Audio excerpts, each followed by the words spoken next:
With Liquor Barn, you can shop your favorite bourbon, that perfect bottle of wine, or discover something new. To place an order for pickup or delivery, download the Liquor Barn app, visit liquorbarn.com, or call your nearest Liquor Barn location. Follow us on social media and subscribe to our email list for all the latest news on products, promotions, and events. Liquor Barn, where Kentuckians go to celebrate life. Cheers!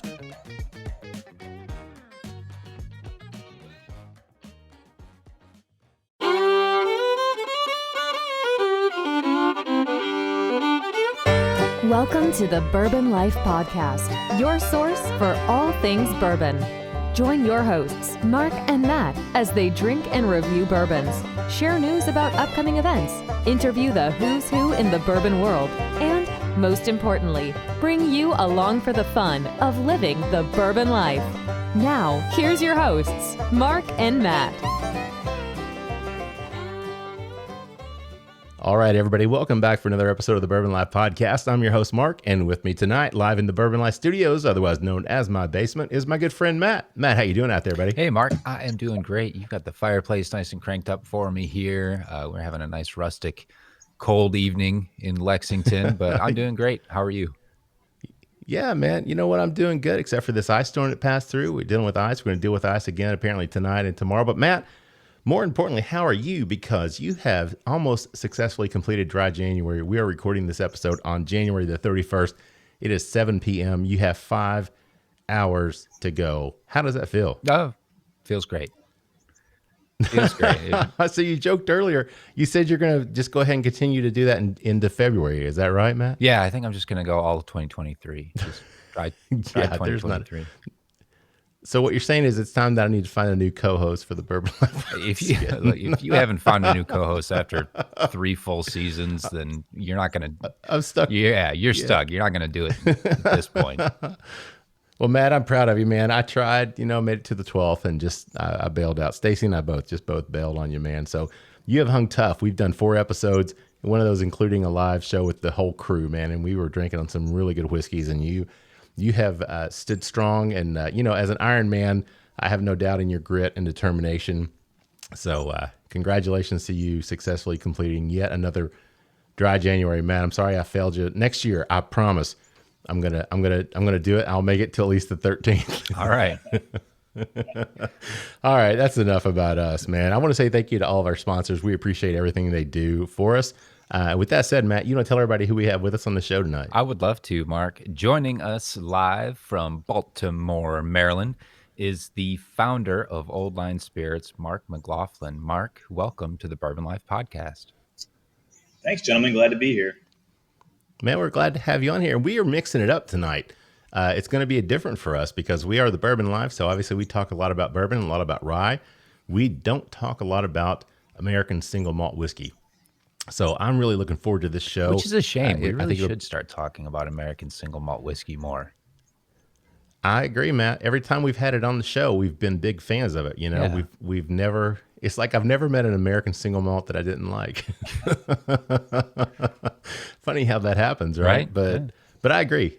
Maybe we need to change that up. Call ourselves the Whiskey Life. Maybe I don't know, something like that. But Mark, we're happy to have you on the show with us. Really looking forward to hearing your story, the story of who you are and the brand itself, and then also talking about American Single Malt because it is a newly defined category, and there's a lot of things going on with that, and I'm looking forward to getting that information from you and sharing it. But before we jump into the conversation, do you want to take a second and tell everybody what we have poured up for what we're going to be drinking tonight? Yeah, of course. And are we audio only, or am I on camera here? We're just audio only. Oh, I'm okay, sorry. well, I know we can see each bottle, other, so but That's you a guys beautiful can see it. display that you're holding up there in your background. And and it's you're just man, absolutely the background striking. is awesome. I made myself comfortable here then. We're sipping on Old Line's flagship 86 proof expression of our flagship American Single Malt Whiskey. And I know we'll go into this later, but for people who aren't familiar with us, the general concept behind most of what we do, and in particular this expression, is producing a malt up until it goes in the barrel, which is very much like a non-smoky Highlander, maybe some certain Speyside malts, but really aging it like a bourbon or an American rye and virgin oak number 4 char. So we're really trying to put a definitive American fingerprint on our malt whiskey because we're American guys. We love American whiskey. So that's the very high level. Hope you enjoy it, and we can talk more about the nitty gritty whenever you're ready. Yeah, very, very nice. We appreciate that. You know, it's funny. I wish we need to start doing video, Matt. We've kind of nixed it before. We've talked about it, but man, this bottle is really, the more I look at this bottle, it's just, I don't know. We'll talk about it some more, maybe in round 3, but man, it's very simple, but the more you look at it, it's like, damn, this is a really nice bottle, labeling and everything, but we can definitely talk some more about that. But Matt, what are you picking up on this single malt here from Old Line? Well, speaking of video, we might just need to take like a quick screenshot or something, because Mark's background with all the Old Line, he's got the Old Line shirt on. I saw the Old Line coffee. You are doing a great job of repping everything there, holding up the bottle all pretty for us. You were well trained. Yeah, you came prepared. Yeah, man. I'm loving it. All right. Hey, here's the thing. We record with Squadcast, and they've just recently started allowing you to do video. So we've actually recorded video. We just don't use it much. But it does have this thing called Take Squad Shot. So I think we can actually take a screenshot of what we're doing. So everybody smile, and I'm going to try a squad shot. So here we go. All right, let's do it. Oh. It's going to, 3. You see the countdown? Yep. 2. All right. Nice. There we go. All right. So I think we've got a squad shot, man. So we can use that for promo, because everybody, I agree, Matt. People need to see that. That's like when we're sitting here with Mike Hines. Look at that. Oh, how everybody's cheesing there. Oh yeah, cheesing hard. I love it. Oh yeah, that's awesome, man. We'll definitely share that. But yeah, it's like Mike Hines with all of his Willet bottles sitting behind him on the shelves. It's kind of what it reminds me of. Is you got all these Old Line bottles back there. But all right, Matt. So I'm going to throw it back to you before I get really off track here, man. What are you picking up on this one in terms of the nose? It's got really great cereal grain on the nose. Pick up like a sweetness, almost like a kind of like a Honey Nut Cheerio or like a Golden Graham type cereal grain, but good. That nice barley roasty nose to it. There's sweetness.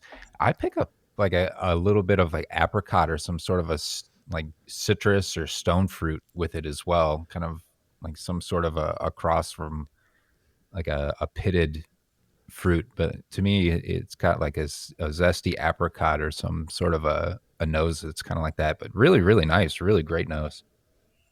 Yeah, man, I agree with that. There's that citrus comes through a little bit. It's faint to me, but I picked that up. But yeah, the grain comes through as well. It's so sweet nosing to me. I mean, that's just something that kind of, I think, people when you think for a bourbon drinker, especially, I just think when I think of a single malt, I think I just envision this smoky, peaty expression, from Scotland. And then when you smell a single malt like this, and you're like, wait a second. It smells sweet. I mean, do you get that reaction from people, Mark? It's all the time. I mean, really, one of the biggest challenges that we have in the category is that because the category is so new, that the people who haven't tried it before, the expectation of what's going to be in the bottle and then the delivery are often very, very different. So we fight that. I happen to like smoky whiskeys, but that's not what we do. I mean, I like what we do and I love what we do, but I do like when I'm in the mood for that, kind of Lafroig in the fall.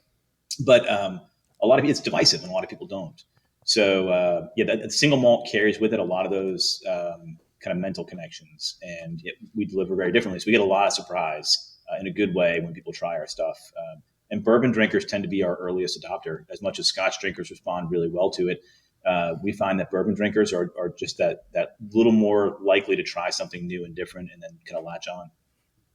Yeah, and like I said earlier before we started, or maybe I said it on the show, but when we had single malts on the show, we've always enjoyed it, and there's always something unique and different about each one. But I'm in the category of not enjoying the smoky.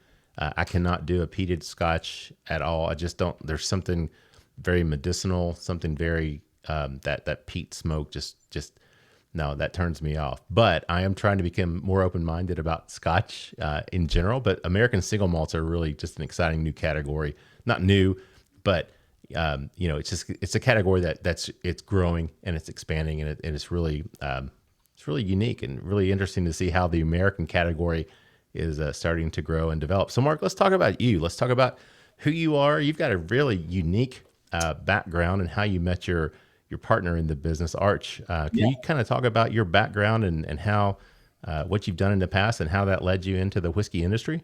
Sure. Yeah. It is. Yeah, it is a little bit unique. So Arch and I, my co-founder and I, Arch Watkins, we are Navy buddies. That's how we became friends flying together in the Navy. A plane called a Prowler EA-6B. For those of you who don't know, which is probably most of you, because it's not a very well-known plane. It was kind of this blunt-nosed jet, like an A6 intruder with a little bit bigger. And we did that. We were, weapons systems navigators, the goose in the plane, if you will.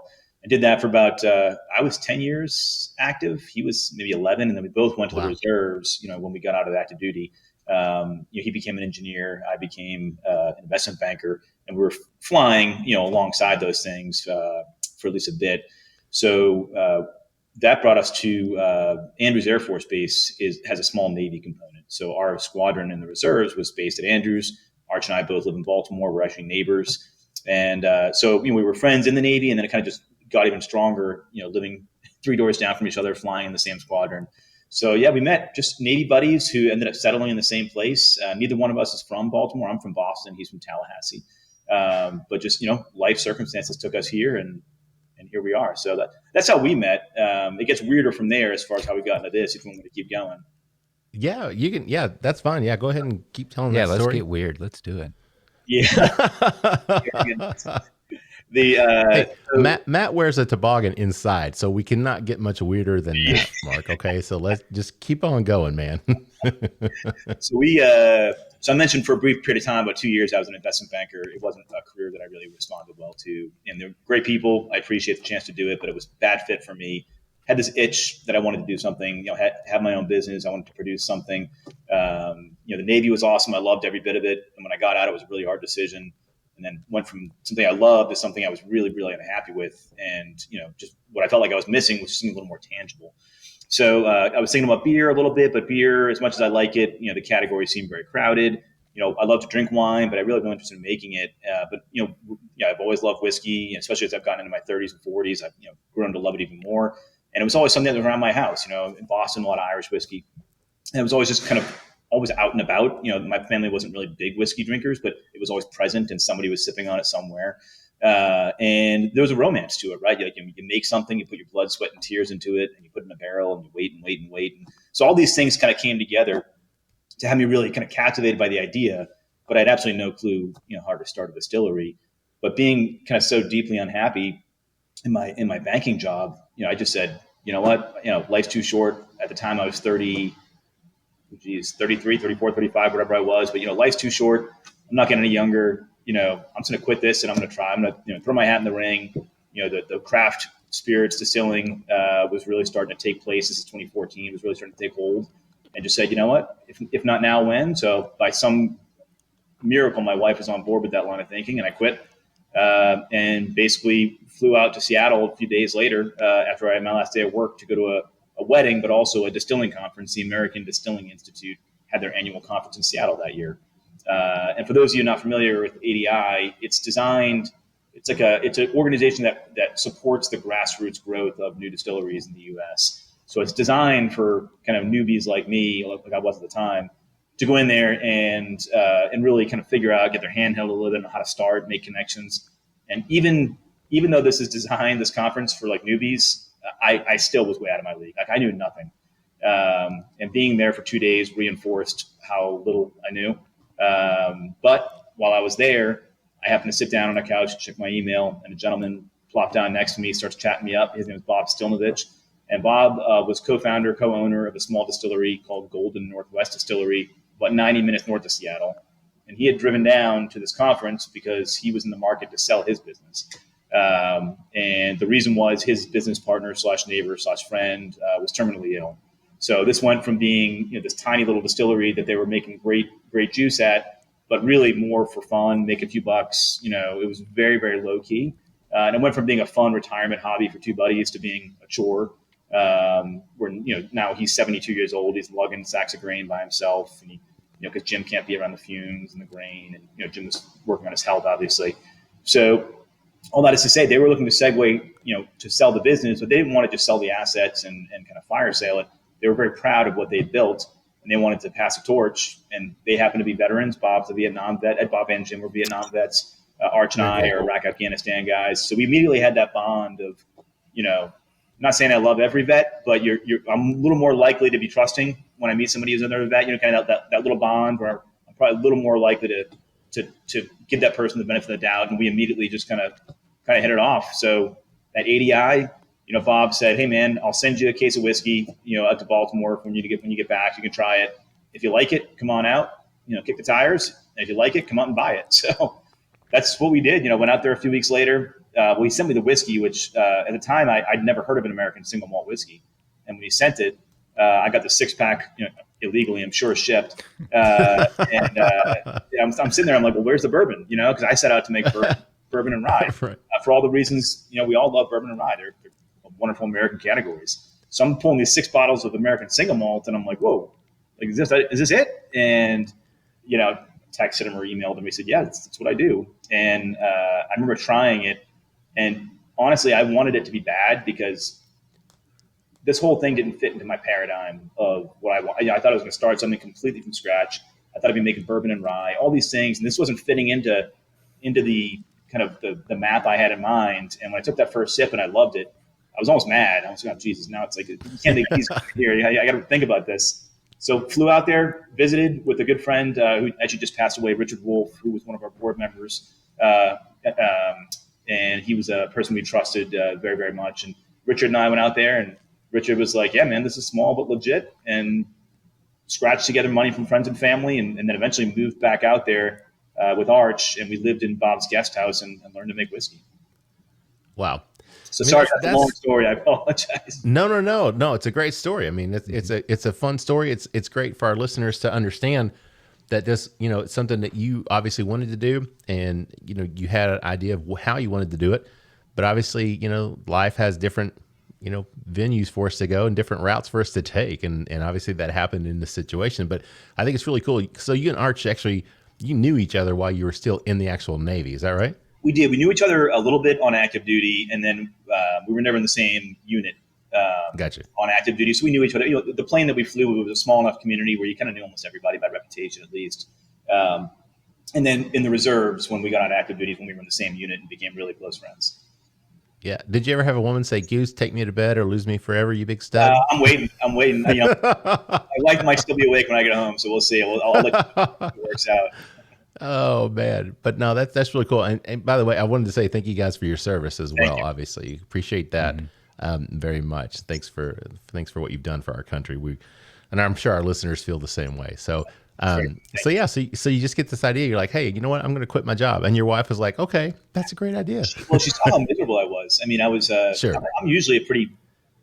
Well, I say happy-go-lucky. She might correct me on that a little bit. But I'm usually a pretty good mood guy, and the 2 years I was a pain to be around. I was unhappy. I was grumpy. I was exhausted, working 80 hours a week at a job I didn't really like, and never seeing my kids. And I think she was just like glad that was going to end. So, I mean, if I said I want to, hey, I'm just going to go drive Uber 5 hours a week and that's it, she probably would have been fine. Just stop doing anything's better than what you're doing now.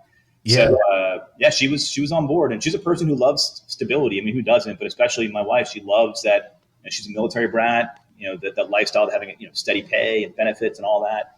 And so really kudos to her she really left her comfort zone to support me on this, which is incredible.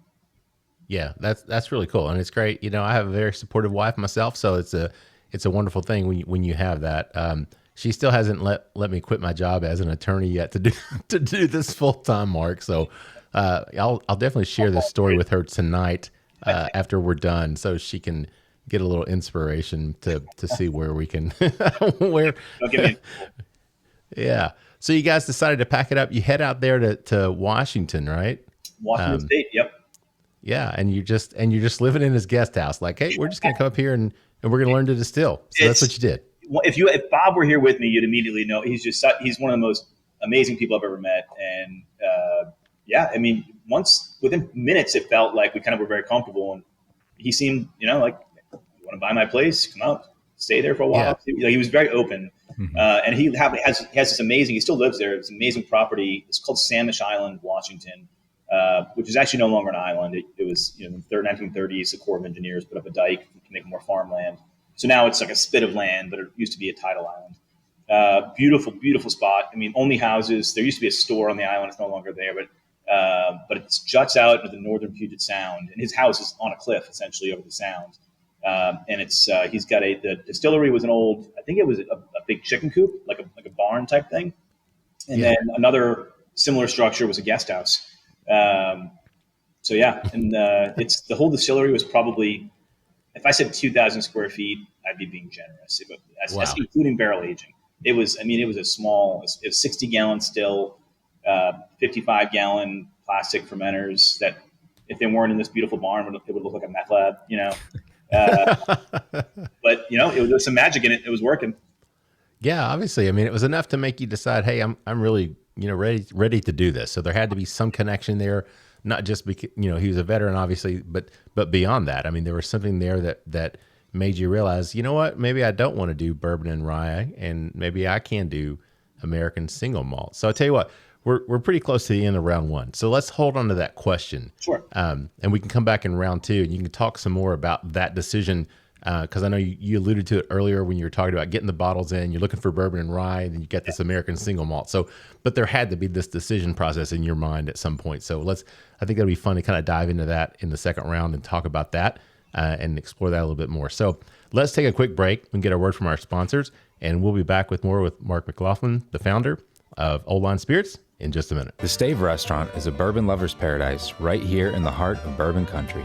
Located at 5711 McCracken Pike in Millville, Kentucky, between Castle and Key and Woodford Reserve, Chef Kyle Klatka prepares amazing food each day that features an elevated Kentucky-inspired cuisine.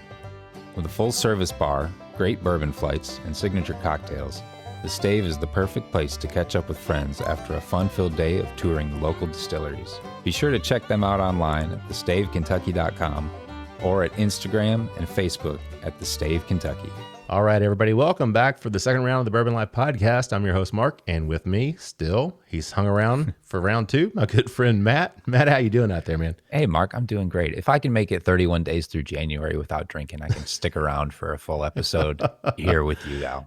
It's the least I can do. And your screen was frozen during we didn't even know. I felt so bad when you told us in the breaks, like, man, you can't even see what we're doing. Your screen is just frozen. That was I'm glad you could at least hear us. So, but yeah, that makes it tough. It's funny when you do these shows because we don't record the video, but it makes it so much easier when you can see each other and you're having that conversation because you can see facial expressions. You can just, you kind of get to know the person better rather than just, listening or looking at a blank screen. So, man, I'm glad you survived that first round, man. Yeah, I had to keep telling myself that even though my screen was frozen, your all's screens were not, so you could still see. So I'm like fighting the urge to start picking my nose and looking all weird and stuff. So I'm glad you didn't do that because that would have been the time your screen unfreezes and everything. Of course, we can still see. Yeah, we could. Yeah, still you could have seen it, but here I would. I could have been knuckle deep in there and thought that you all couldn't see. Anyway. Yeah, I've heard bad stories about former.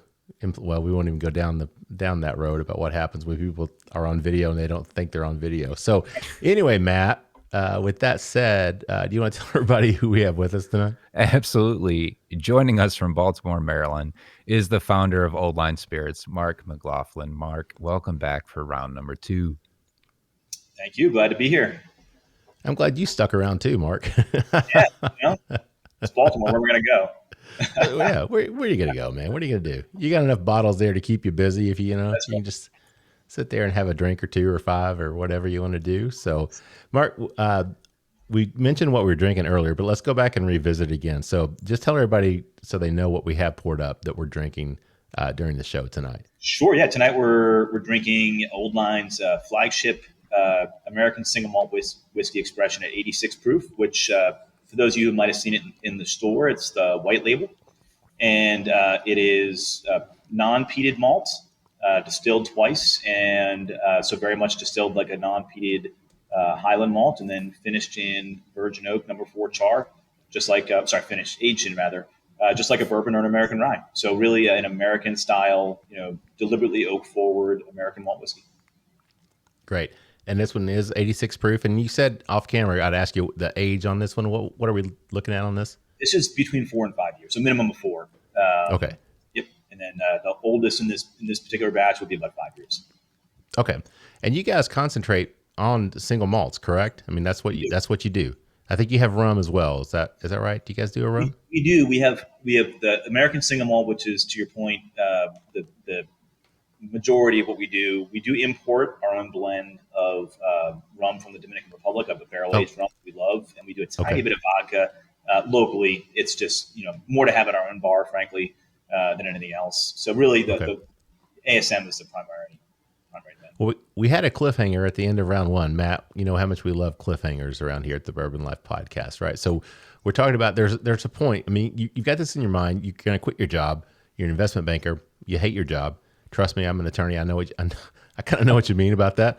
But you want to quit your job. You got it in your mind. You're going to do bourbon and rye. You're going to start from scratch. You're going to build this distillery. You're going to start this whole new product yourself.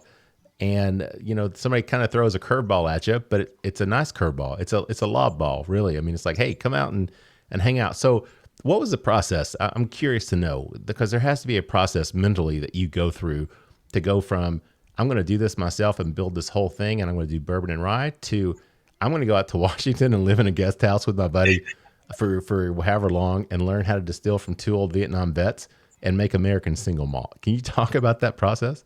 It's a big part of that, frankly, was it just felt like the universe was knocking, right? I mean, just to be at at this distilling conference as a person who just quit his old job, trying to figure out which way is up, and to have, almost like my Jiminy Cricket angel on my shoulder or whatever it is, sit next to me and say, hey, I got a distillery for sale. You want to buy it? It was just amazing. It was such serendipity. But as far as, to exactly your point, it wasn't what we thought we were going to do. We thought we were going to start completely from scratch, which this was almost. It was tiny, and again, thought we'd been making bourbon and rye, like you said. So, one of the people who really got me behind it, I mentioned him earlier, Richard Wolf, who unfortunately passed away in the last year. He was our first advisor and ended up becoming a board member and a close friend. Richard, when we were driving, he came with me on that first visit up there just to kind of kick the tires, so to speak. And we were driving back to SeaTac Airport from this island. And I was kind of expressing like, hey, this isn't really, it's great, I guess, but it's not really what I was thinking about doing. And I really want to make bourbon and rye. And Richard, of all people, love bourbon and rye. But he almost shook me by the shoulders. He's like, man, like this opportunity, like those categories are getting crowded. This one, no one's touched yet, or very few people have. So he kind of smacked some sense into me from just a pure opportunity perspective. And as a bourbon guy, he was the first to say, I don't really love malt whiskey, but I love what this guy's doing. So a lot of it was good guidance from a good and trusted friend, really helped us get there. And then as more we thought about it, it made a lot of sense that, there's obviously a ton of amazing bourbons and ryes out there, and there's plenty of great companies making new and different ones. But seeing this market that was so fragmented, not even not even fragmented, not even kind of congealed into a category yet, and realizing that we have, for a small company, you don't have very many tactical advantages, or even strategic advantages. And one strategic advantage that we in this category had, at least for a while, over the big boys, is that we're making this whiskey that no one else makes, and at the time, most of the big boys, if not all of them, none of them were making this yet. So we were putting away stocks of whiskey before it was really on anybody's radar, for the most part, in Kentucky, as far as I understand it, I believe it. So it's not like Bean can go in tomorrow and say, you know what, I want to put out an 8-year-old malt whiskey brand. Like, where are you going to get it? It just doesn't exist. We probably have, I point out here to the warehouse, I bet we have one of the 4th or 5th largest stockpiles of American Single Malt that exists. And we're not big. We're small. We're selling in 5 states. So having that advantage that, the big boys, they're making it now. We know Jack Daniel's put it out. Woodford's had a malt, not a single malt, but a malt whiskey for a couple of years. But it just seemed like there was this opportunity. This almost like, you look like in like a football analogy, like, there's just this hole in the line that was created for us. And it seemed, once we saw it, once we were pointed towards it, it became crazy not to run through it. Yeah. I mean, that's a great analogy, and it makes a lot of sense, especially now. That's almost visionary back then, to see that and to think, yes, this is an opportunity, because it is going through a lot of changes where we're headed with regard to the American Single Malt category. There's no question about that. We'll talk about that here in just a few minutes, but I want to talk about, so you're out in Washington, you're hanging out with these two old Vietnam vets, you're learning how to distill, you're living in a guest house. How do you go from that at Golden Distillery, right? That's where, Yep. So how do you go from there, working with these guys out at Golden Distillery, to getting settled up in Baltimore? You see, I say up since we're down in Lexington. So how does that transition? How did that work out? And how did you guys make that transition? It's funny you asked that. I didn't go through Lexington per se, but I came real close as part of that trip. So we moved out there, like I mentioned. So flew out there. My sister lived in San Francisco. She lived in the city, didn't need her car. So I flew to San Fran, borrowed her car she said, hey, take it as long as you want it. So Arch and I drove up from San Fran with this beater old Honda, and that was my car while we were out there. And then, the whole thing, once we decided, we decided to buy it before we moved out there. Once we moved out there, we knew we were going to buy it. And we were welcome to stay as long as we wanted. So, but when it came time to pack it up and move it, our families were wondering where we were, and, time to come home. Arch was out there for 3 or 4 months. I was out there for maybe 2 months. So not a ton of time, but on the basic simple system that we bought, this little 60-gallon still, it was definitely long enough to at least learn and replicate what Bob was doing. But the whole thing, as far as physically moving it, to give you an idea of the scale and how small it was, the whole distillery, with the exception of the barrels, fit into a 26-foot U-Haul. So the still is maybe a little taller than me. The fermenters I mentioned are 55-gallon or were, blue plastic food grade. Right. And then a bunch of racks and things like that and other random equipment. And then the barrels, at the time, Bob was doing mostly 10-gallon barrels. We've, since moved into the bigger barrels. But so we had like 156, I think, 10-gallon barrels and a couple of 53s. And those all went intermodal. So that's all it was. It was very, very small. And so I drove, kind of cannonball run style, drove that across the U-Haul while Arch stuck around to make sure the Connex got loaded up correctly. And first up, I had to make it to where is it? Over in Western Kentucky, is it Hillbilly Stills? Do you know those guys?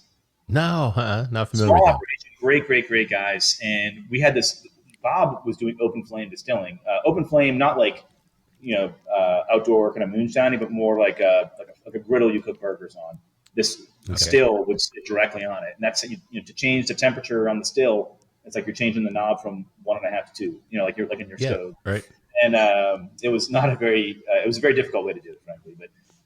But we knew that we wouldn't be able to do that here in Baltimore. That the fire marshal would laugh in our face. So we knew we had to retrofit this thing to electric for safety, and it ended up being a lot easier to distill that way. So we had to drop this thing. I had to drop this thing off at Hillbilly Stills by like 4 or 5 p.m. on a Friday afternoon, and I remember driving this U-Haul. I was that guy in the right-hand lane with my hazards on because I was flooring it, and this thing would not go more than like 38 miles per hour up the whole side of the mountains, out of Washington right. through Idaho. So I could just see, I forget how many days it took me to get to Kentucky, maybe 3, but I ended up making it by like 3 minutes before they closed. After like 3 days of like, I got plenty of time. I'll be there in the morning. And then every day, I did not make good distance. This thing did not want to move. So at any rate, but we got the distillery back to Baltimore, that way. And we had a place set up here in the city, not too far from where I'm sitting now, a different building where we had already signed a lease, like a temporary lease that was going to become a permanent lease or a long-term lease. And we had already started our licensing for our DSP and all those things you need to do. Turns out that building wasn't going to work out. There were some sewage issues that we weren't aware of, that we had to walk away from that. And then we found the place that we're in now. But this took about 2 years of negotiation and back and forth because one person sold the building after deciding not to lease it, decided he's going to sell it, and this, that, and the other happened. So all that is to say that what we thought would be a 3 to 6 month, hey, we got a place, we'll start this little distillery, we can put it back together real quick, we'll be operating in 6 months, making whiskey again. That ended up becoming a 2-year process, and it became readily apparent to us pretty early that it wasn't going to be quick. I thought we were probably naively confident to begin with. So all that is to say that we had already started the process of working with a third party to bottle the whiskey from Bob, at least some of it, and start to sell it to get our brand going while we made more. And so we were starting to see sales, but no way to replenish the barrels, and that's obviously not good. Sure. So we had to figure out exactly what to do from there. So we have this brand, we have a distillery we want to open in Baltimore, but we're not open yet. How do we get our whiskey into barrels? Do you have a question, Mark? No, I'm just like, I'm listening. I'm on the edge of my seat. Keep going, Mark. So again, Richard shows up in the story again. Richard introduced us to the guys over at Middle West Spirits in Columbus, Ohio. And Ryan Lang has been a great friend to us. And Ryan was willing to entertain the idea, and eventually he agreed to do it, was to allow us to make our whiskey with him on his equipment. So somewhere in between, I kind of describe it as somewhere in between contract distilling, which it is a contract, but also kind of like Gypsy too, because, Arch and I or Jerry, our distiller, one of us is always out there each production run. We still work with them, just oversee things and make sure everything's going the way we want. But they, first few times we were out there, Arch and I were out there shoveling grain in the still, learning how to make our whiskey on this much, much bigger system. So we went from a 60-gallon pot still to a 48-inch Vendome column still with a 6,000-gallon fermenter. So it was a very different animal. And at the first, when this first became the reality of what we had to work with, once again, it didn't fit the paradigm of what we were thinking. We thought, hey, we'll make whiskey in this little 60-gallon still. We'll invest in a newer still, and we'll keep using the 60 until the big one shows up. Big for us would have been 500 or 1,000. And immediately, and they said, later on, maybe we'll do contract distilling if we get big and we need to outsource some of it. And the reality became, we got to do this right away. And it ended up being one of the biggest blessings that we got, because working with Middle West and Ryan was like, we got the kind of basic how to make whiskey from Bob. But that was like your grandmother teaching you to make a cake. Like, okay, here's step one, step two, step last. And if you do all these things this way, it's going to be good. But Bob wasn't a chemist, didn't care to be. He just was messing around, having a fun time making good whiskey. So the guys at Middle West, they're pros, and they really helped us understand what we had. They helped us clean it up, frankly. I mean, Bob and Jim made great whiskey, but we certainly think with the help of Middle West, we've been able to even step up and improve it. So I don't think we realized how much we were going to learn in this process doing this contract distilling, and we've taken all those lessons, and we still work with them in Ohio, but we've taken all those lessons we've learned into what we produce here on our system in Baltimore as well. So it's like you said before, a lot of things didn't happen the way we envisioned, but in a lot of good ways for us. We were very, very fortunate. Yeah. It's funny how things work out like that. I mean, it's just kind of crazy. You just never know. Like same thing with our podcast. We started the podcast, COVID hits, everything shuts down, and then we start doing Squadcast, and we get guests from all over the country. And it makes our podcast that much more fun. So instead of having to travel from distillery to distillery every week, we get to Squadcast, and we get to meet a lot of great people. And we've had a lot of guests on the show though, Mark, that have said the same thing, that, it's just kind of weird the way things work out. You never know what's going to happen. And sometimes when something happens that you think could be a setback, it actually turns out to be some type of a blessing in disguise. So that's really cool that you guys are open to that. And that it's worked out that way for you. So Matt, let's jump back to the whiskey. Let's talk about the palate on this one. What do you pick up on this? Sure deal. I get, surprisingly enough, kind of the first taste that comes across to me is like a crisp red apple right on the front of the tongue and the front of the palate. There's like this really nice, just crisp, bright flavor right up front. Then that great cereal grain comes through, that barley, kind of think of like your Cheerios, or like really just a nice cereal grain coming across that hits really well.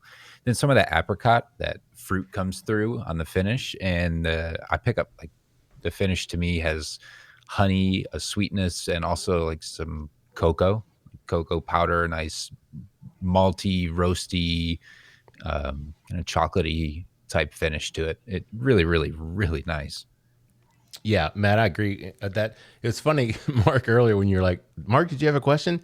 It wasn't that I had a question. It was just after 4 or 5 sips on this one, all of a sudden that chocolate, that cocoa finish just hit.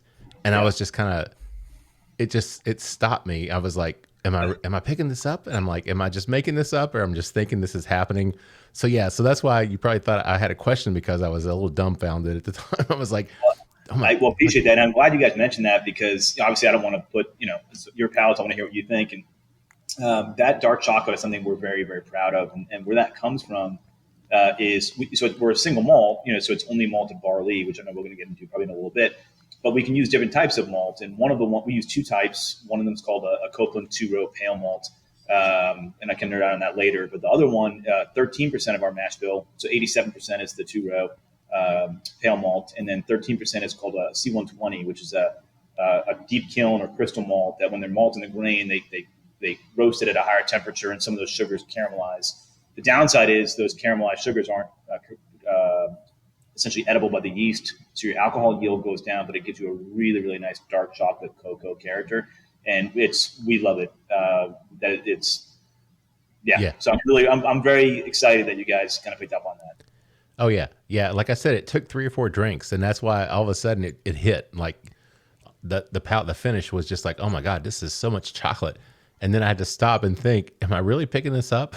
So that's when that's when you ask if I had a question. It wasn't I had a question. It was just, I was questioning myself if I was picking that up. But yeah, we've had some malts on the show that I think are like a lot roastier, a lot more like coffee, and like very, very much you can tell it's a malted whiskey. And this, I think, plays a really great balance between those characteristics, which certainly are not overpowering at all, but also like nice playful characteristics of a rye or a bourbon. It doesn't just come with one note. It has, for me, like those crisp flavors and a brightness to it as well that plays really well on the whole palate. It brings a lot to it. Thank you. Yeah, I agree with that, Matt. So Mark, were there any other notes that we missed in terms of the palate or the finish on that you guys generally try to highlight? No, I think you nailed it. I mean, I think I hear a lot of things. You know, obviously one person perceives one thing versus another, but basically saying the same things that you guys have already said. I sometimes hear chocolate covered cherry, which is kind of a combination, a bit of that kind of stone fruit and cocoa that you mentioned, Matt. And I didn't get it as much on this one, but occasionally we'll do a private barrel. Or just be sampling barrels, and I'll get one that'll taste like almost like peach iced tea. It's that like almost like nectarine with the tannins and the tobacco notes. And it's not always, but once in a while, it just hits me like a ton of bricks. Like, holy smokes, this tastes like peach iced tea.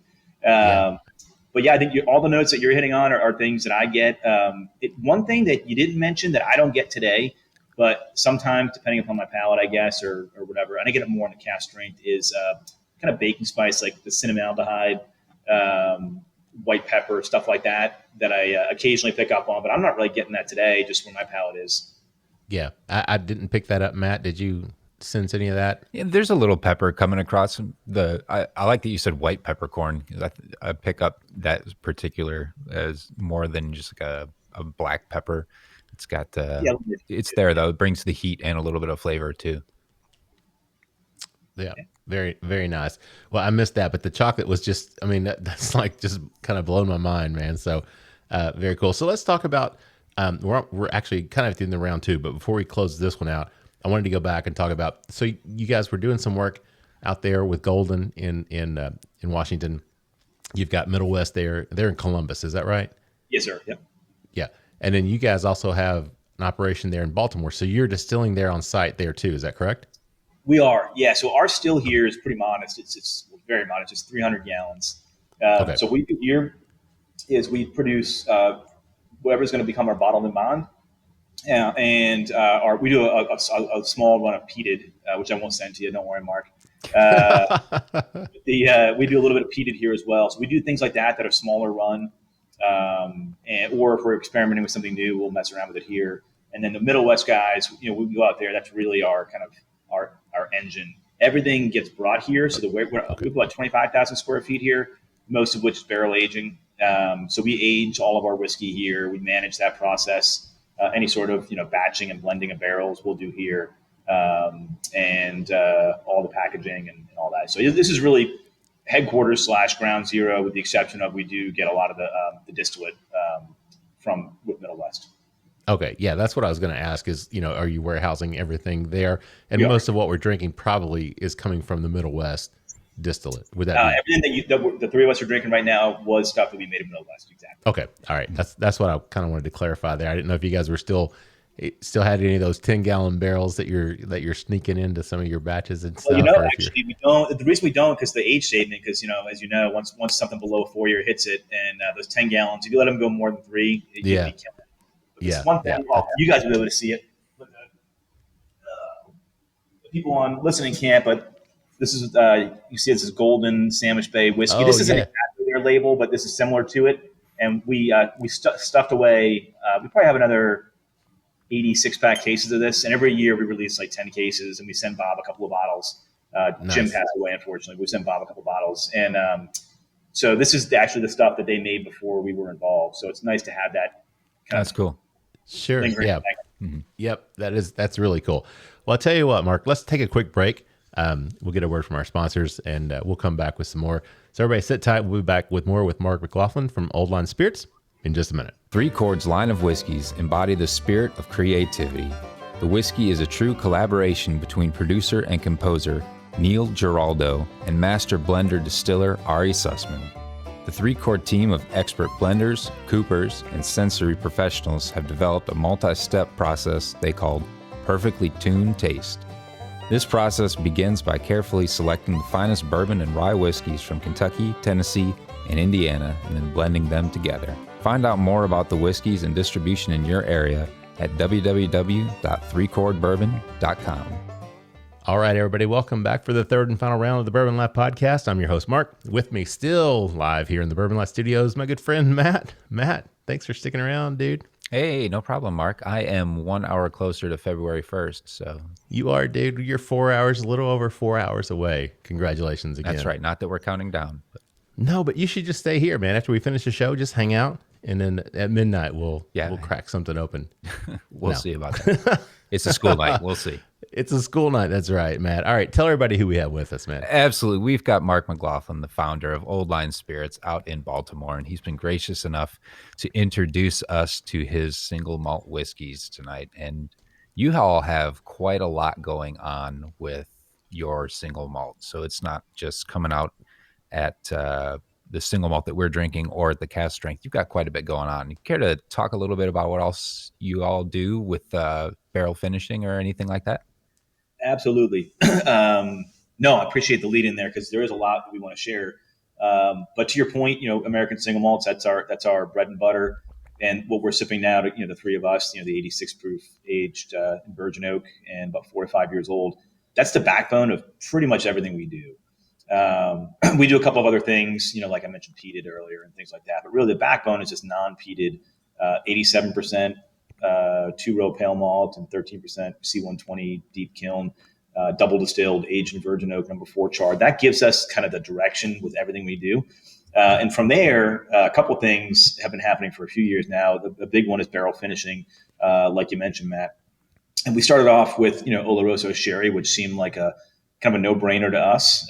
Ended up, the first one wasn't exactly what we wanted, but this is we're about to release our 5th, a limited edition of it over the past, 6 years, and it's we're absolutely loving it. So Oloroso was our first. We just said, hey, if we take our whiskey and throw it into a good Oloroso used barrel, fresh barrel, not a lot of bad's going to happen. We didn't think, and it was true. I mean, the flavor profile, that the backbone of what we do, the stone fruits and the cocoa character and the vanillins and the caramel, all those things. I mean, you take any sort of wine or fruit, flavor profile, it's going to go really well. Like the Oloroso, for example, sometimes to me tastes like fruitcake. Like the kind of molassesy, fruity, nutty fruitcake you get. Sometimes it's good, sometimes it's not, but this is a good one. the gift that keeps on giving, right? It'll stay good for a long time. So just like the whiskey. So from there, we started to expand out. And for us, the line of thinking was we wanted to be really deliberate with what we did, but we also didn't want to limit ourselves. So by that, I mean, you guys are, I'm sure, familiar in the brewing world. It's almost expected these days where brewers are putting on a new release every couple of weeks to keep, to kind of keep people interested in, try something new. In the distilling world, we were concerned that if we did too much of that, one, it might appear flaky and all over the map, and two, even worse, it might become flaky and all over the map. We wanted to make sure that we weren't just throwing mud at the wall and just seeing what sticks. So what we found, the way that we've done this is that we buy finishing barrels from our barrel broker. Popular ones have been Oloroso Sherry, Madeira, Tawny Port, Cognac, things like that. But we didn't want to roll out a full release for each one necessarily. So we have a thing we call the development program. And the idea is that, actually, I'll find a little bottle here in a sec to show you guys on the screen. But when we have a product that is coming along, it's promising and not quite ready to release, so we want some feedback, we release it at the distillery in these 200 ml bottles. And it's got all the nerdy information on the back. Actually, I'll show you. You guys listening can't see it, but for Matt and Mark, you can kind of see all that data on what's in the bottle, QR code, and that way people can zap it and give us feedback if they like it. If they don't, change this, change that, and it allows us to release a lot of those finishes in a way that's very controlled, and in a way that is clear to the public that, hey, this is us feeling our way. But we're not necessarily putting our entire brand behind it until when that happens. Finally, when we find something that, yes, we really want to release this, then it goes in the full Old Line brand and our full force and weight is behind it. But this is a way for us to, experiment, but without potentially damaging the brand if we reach out in a direction that we don't like. So it's been a very, very, helpful thing for us. And then two other things, if I may, that I don't want to go on too long, but we mentioned earlier that we import some rum from the Dominican Republic, and one of the primary motivators for us to do that was to take this amazing rum. It's our own blend that we developed. Our blender, Margaret and Luis Ayala, they help us. They're out of Texas. They go down to the DR and buy barrels for us and blend them. And with this beautiful aged, 7 to 11-year-old Caribbean rum that we do sell as it's on its own, but more importantly, we take a bunch of that rum, put it into our freshly emptied single malt whiskey casks, let it finish for maybe 8 months to a year and a half, and now we have this single malt finished rum, which is very rare. And then not only that, but now we have a freshly soaked rum barrel to put whiskey back in. So we kind of get to the Balvenie Caribbean cask or something like that on our own with our own blend, which is really kind of special. Now, I have to ask you, because I think I heard or saw or somehow got information that might be part of a single barrel program too, that the way you guys are doing things. Can you talk? Yeah, it is. It's the triple threat. The triple threat. We have triple threat, trifecta. There's a lot of names running around, but I think triple threat is where we've landed. And the general concept is, if a store does a barrel pick, what we typically do is, you don't want to come on too strong and say, hey, by the way, do you want 3 successive barrel picks? But they'll pick the pick, and when we empty it, I'll send them a bottle of rum, not from their barrel, but from a similar barrel, and say, hey, listen, we can send you the barrel, it's yours whenever you want it, but if you want, we can take this rum and put it in there. And 9 times out of 10, they say yes. And then they get that and they love it. And that rum, that sells for like $35 on the shelf. It's a 7 to 11-year-old, actually 8 to 12 after the finishing year-old blend. And it's 130 proof. It drinks like 105. And then people put the whiskey back in. So the triple threat has been really successful in certain places. But the last thing is, I mentioned earlier, Bob and Jim were using 10-gallon barrels, which surprisingly came out with a great product. I say surprisingly because we all know that those are really tricky barrels to use. And if you're not putting in really clean, good spirit, you're not giving the barrel, those little barrels don't give you a lot of correction factor. But they made great whiskey and they succeeded with it. But we always knew we wanted to be working like the big boys and using 53-gallon ASBs. So we stair-stepped to that from 10 to 30 gallon and then to 53. So what you were sipping now actually was 30-gallon barrel aged. And we're just about out of this. Yeah, it surprises a lot of people, I think, but we're just about sold through these. And then we are rolling out kind of our forever profile, if you will, which is going to be 53-gallon barrel, same mash bill, same char level, but just out of bigger barrels. And it'll be about 4 to 7 years old will be the range on those barrels. And it's we're really excited about it. And at the same time, we're doing a little bit of a refresh we're going to bump it from 86 to 95 proof. As much as we love the 86, a few extra points isn't going to hurt anybody. I think people really like it. And then we'll be offering our current cask strength at Navy strength, which to my knowledge, no one else does Navy strength whiskey, but we're Navy guys, so we'll just take it. And then the cask strength will still be available as a small batch / barrel pick item. So we're taking this opportunity where we're kind of settling into our final profile to make these changes, that we've wanted to make for a while, and we're just really excited with where everything's going. Yeah, no doubt. So, when we think single malt, we think about Scotch. Scotch is finished generally it's in a sherry or a bourbon barrel. But now you guys are using, as a single malt, you're using brand new virgin oak barrels, correct? Charred? Correct. What you said. So has there ever been any thought process to actually using used barrels? Because under the TTB, we can talk about that too, the standards of identity from the TTB, because I think they allow for used barrels as well. Is that correct? That is correct. Yeah, that's one of the beautiful things about the way that this category is coming together, the standards of identity that are so close on the 1 yard line to becoming 100% official. Is that, unlike one of the bits of flexibility we have that a bourbon or an American rye don't have, is that we can use new or used oak, which is really nice. We choose to use new oak because we love that profile. But we have, peers in the industry that are doing it differently, and that's wonderful. And it really does help make this category have a really nice breadth of flavors because of that flexibility. So we're doing almost everything new. And I think your question might have been, have we experimented with any used? Yeah. Or considered it? The barrel finishing, obviously that would be used by, right. but that's just for finishing. And we're starting to put away some whiskey in our own second use barrels just to see. It's kind of a why the hell not? And as we, as long, it'll have to age longer. But it's amazing how different it, even after 4 years, it's amazing how different it is. It's so much more fruit forward, although like the apricot notes and I said nectarine and things like that. Those notes are so much more forward. And then some of the more like the caramelly notes are a little more in the back. The dark chocolate cocoa is still there, but it's a wonderful. And so we're not sure what we're going to do with it. Are we going to blend it out? Are we going to make it a new line? It remains to be seen. But yes, we are experimenting with that just so we can see what else we can do. Why not? Yeah. I mean, that's really cool. And we talked earlier in the first round, I mentioned you guys kind of being visionary. You're looking forward, you're thinking we can do bourbon, we could do rye, or we could do American single malt. And that's what you decided to do back before it was really talked about or done by a lot of other people. And now it's becoming more and more popular. And the TTB has issued their standards of identity. I think it was last year, sometime September or October, maybe. Can you kind of talk about that, what that means for you guys, what those standards actually are? Sure. Yeah. So the category, the way this all came together is some of the first people that, before us, even in the industry, Westland, Balcones, Santa Fe Distilling, Few Spirits. I'm missing a few, I'm sure. Maybe Virginia Distilling Company. But that were the first ones to be, I guess Bob and Jim were doing it, but they were so small, they weren't really on the radar. But the first ones of notable size got together and they decided, hey, we should all proactively decide how we want the U.S. government, the TTB, to define this.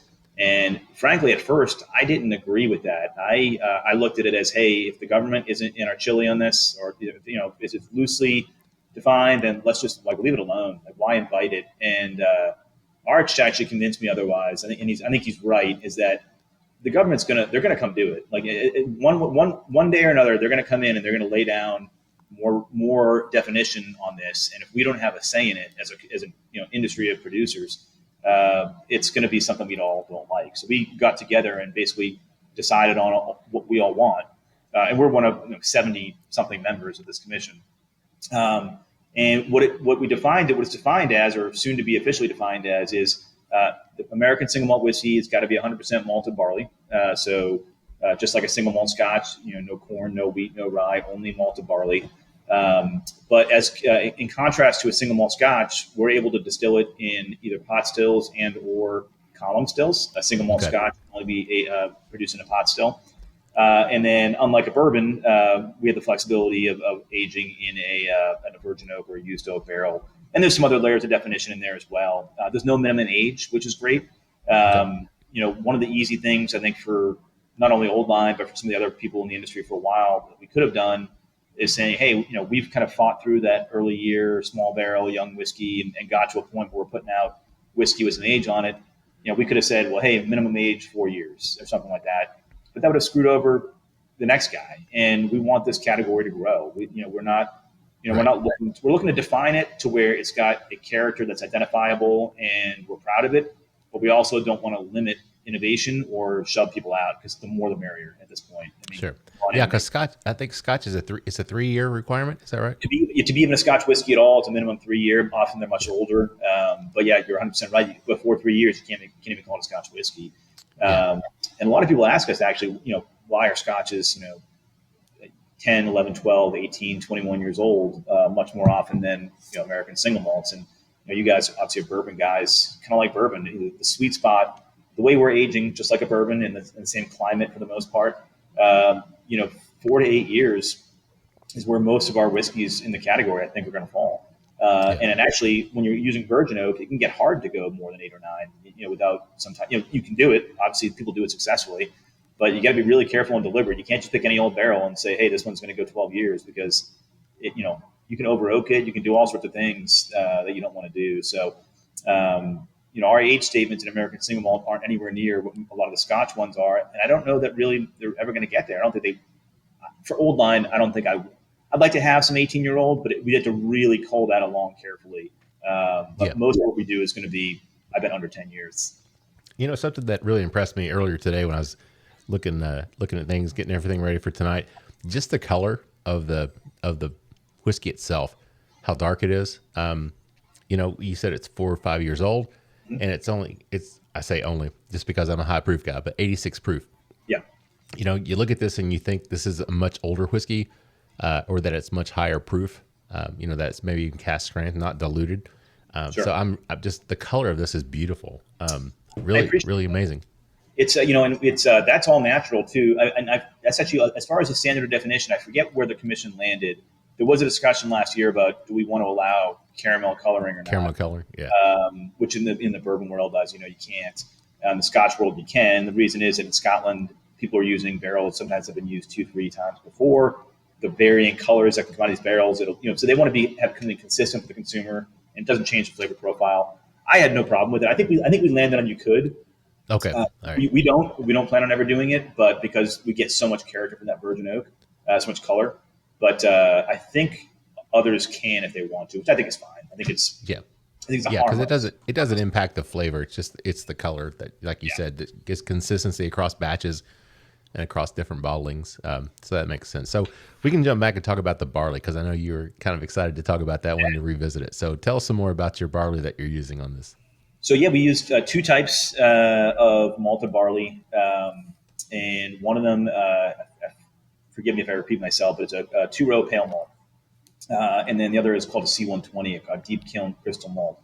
Now, for those listening who may not know kind of what those things mean, barley, unlike, for example, corn doesn't get malted. I guess you can, but corn for making whiskey it's not malted. It's dried out, it's ground, it's kind of ready. It's already got high sugar content. It's ready to be put into a mash and ferment. With barley, the grain comes off the plant when it's harvested before it germinates. So you have a high starch content, low moisture content, and a kind of a protein husk. And the idea is that grain will, if it were allowed to fall off the plant and lay in the field all winter, that thick protein husk keeps it secure through the winter. And when the spring comes and the rain comes and it warms up, there's a natural process where the grain starts to release enzymes and break down that starch into sugar. And that the sugar is that little boost for the plant before it can start to make its own food from photosynthesis. So all that is to say, we need sugars to ferment, not necessarily long chain carbohydrates. So malting is a process that happens before we even get the grain. And a place called a malt house will soak the grain and trick it into sprouting, and they'll dry it out. And I mentioned earlier how we have such a wonderful range of flavors in American single malt because we use new or used barrels. Another tool we have at our disposal is the fact that we use only malted barley, and that malt can taste dramatically different based on the way it's malted. So the 2 examples I gave you, the pale malt and the C120, those are, as far as I understand, identical grain before they go into the malt house, but they taste very different at the end because of the way they're treated. So the pale malt is soaked and then dried out at a more gentle temperature, and it comes out tasting like grape nut cereal. Think about that, when you're a kid, mildly sweet, grainy, maybe a little chalky. And then the one that's deep kiln, the C120 roasted, some of those sugars that have started to form caramelize, and that comes out tasting like Raisin Bran flakes. So the same grain processed differently already starts off with this amazingly different flavor profile. And those are just two examples. There's hundreds and hundreds of different kinds. So we love that C120, that crystal malt. I think I mentioned earlier that the downside is you don't get a lot of alcohol yield off that because the yeast doesn't consume those caramelized sugars. So you lose some yield. But man, that cocoa, dark chocolate character we get, we love. Yeah, I agree with that. It's a great trade-off. So you guys get your barley, is it grown? Is it in the United States, or are you sourcing it from? So we get it from the same malt house. It's called Great Western. They're out of Vancouver, Washington, so right by Portland, Oregon. And that's the same place Bob and Jim used, and we've stuck with them. They've been great partners. They've been around for, I think, over 150 years, as I understand. And at the end of the day, the barley is grown that they malt primarily in the Pacific Northwest, but a lot of barley also comes from Canada or the Dakotas. It's a short season crop. Which interestingly, if I can nerd out a little bit, actually, I'll come back to that in a minute because there's a cool little nerd out thing I'll do with you on that. But, so the grain is primarily in the Pacific Northwest, as we understand it. I'm sure they source some from Canada, and it's malted there. But just like any brewery, if you go to St. Augustine Brewery or places in the South, the grain is grown probably way up north, just because malting barley doesn't grow very good at lower latitudes.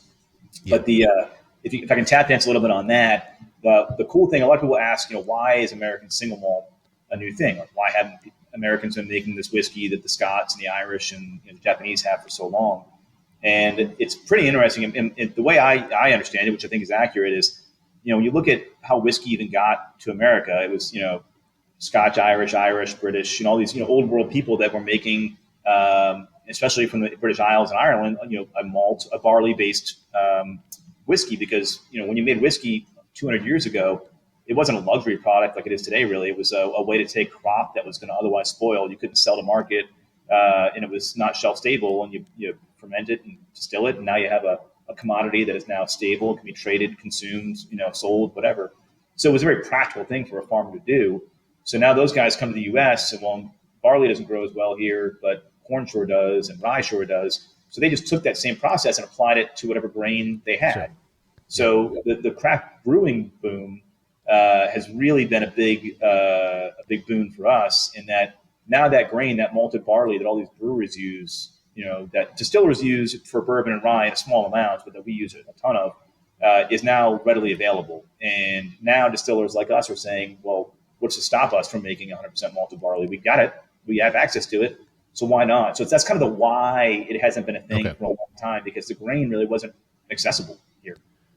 Yeah, I mean, that makes a lot of sense. So I hate to say it, I can't believe we're almost at the end of round 3. I mean, I feel like we could keep talking about this for another hour easily. So we might have to do another, like a round 2. I love it. Get some of the finished products and some of that cask strength to dive into. But before we get out of here, though, I want to talk about the future. What does that look like for you and for the brand itself? Can you go into that a little bit? Sure. That's a great question. Thank you. So for us, our company, we intend to stay fully focused on American Single Malt. We have other product lines that support that, but really our everything we do is based around, is this good for the company, and is this good for American Single Malt? So we're on that road, and maybe will we make a bourbon someday? Maybe, for fun. But I mean, as much as I love it, there's a billion people doing it well. I'm going to buy their stuff and drink it. So we're kind of on that malt train, and we're going to keep that going that way. And we're trying to figure out how rapidly to expand. So right now we're in, Maryland, DC, and Delaware. We consider our one market. Massachusetts, New York, New Jersey, and Colorado, and South Carolina soon. And we're selecting states strategically for a number of factors. But really, it's our goal is to, when we enter a new state, is to grow it, get it going, get a couple of core accounts, and then when we're ready, go to the next one. We don't want to dump it out there and just hope it sells. So for us, the future is really this kind of island hopping campaign of state to state, and grind it out. It's a hand sell. People aren't walking into the store with American Single Malt in their mind. They're walking in with bourbon or rye or beer or wine or Truly or something else. So really, we have to engage the consumer very consistently. And we're not trying to bump anybody else out of the shopping cart. We just want to jump in there with them, right? So our win, as far as looking forward, isn't trying to make you only an American Single Malt guy. That's just not the world we live in. It's a boring world. I'm not only an American Single Malt our goal is to find guys like you who are big bourbon drinkers, rye drinkers, maybe Scotch drinkers out there.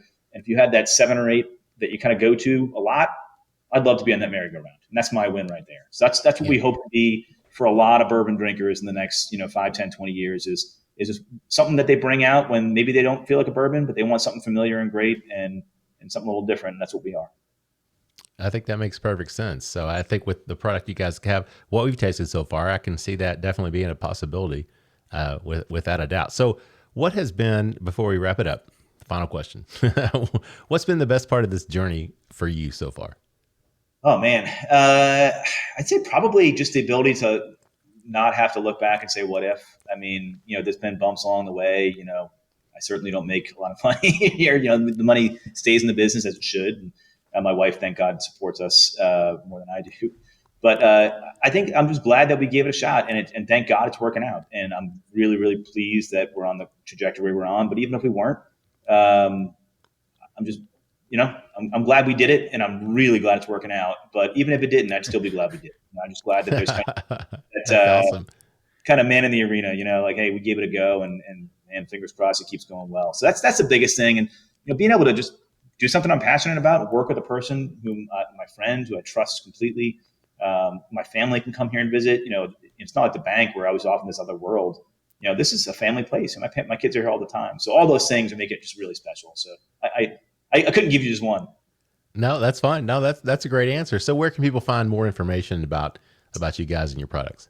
Thank you. Yeah. So at oldlinespirits.com. So OLDLINE spirits with an S.com. And there's a store locator if people want to find a bottle, or we can't ship, but one of our retailers in DC can. So there's ways to get to that retailer. Or if they just want to see what, our background, our story, it's all on there. And also come into the distillery. We're open Friday nights and Friday afternoon and evening, and Saturday afternoon and evening every week. We've got a great whiskey club called the Quarterdeck Whiskey Club, where we free to join. You can join on the website and get all sorts of updates. So lots of ways to find out what we're doing, and we really try hard not to spam you. So, if we get your email, we try not to make you regret it. Oh, well, that's great. Well, we appreciate it. So, Matt, what final thoughts on the Old Line Spirits single malt? I think it's absolutely delicious. It's done really well. It's not overpowering in any one direction. It plays to the category of a single malt, but I don't feel like I'm drinking a cup of coffee. I think it's absolutely wonderful. Yeah, I agree with that, Matt. The funny thing is, even though we only had one expression, I've had 3 pours of it now, 1 for each session. So, so you might be doing dry January, Matt, but I've more than made up for your lack of drinking tonight on this bottle. So, Mark, final thoughts before we wrap it up. Just can't thank you enough for being there, for letting me be here. The ability to meet you guys and communicate with your listeners is huge for us. I appreciate it, and would love to host you guys at the distillery anytime you want to come out east. You say the word, and we'd love to pop some barrels open and show you what we're doing. That sounds great, Matt. Final thoughts from you, man.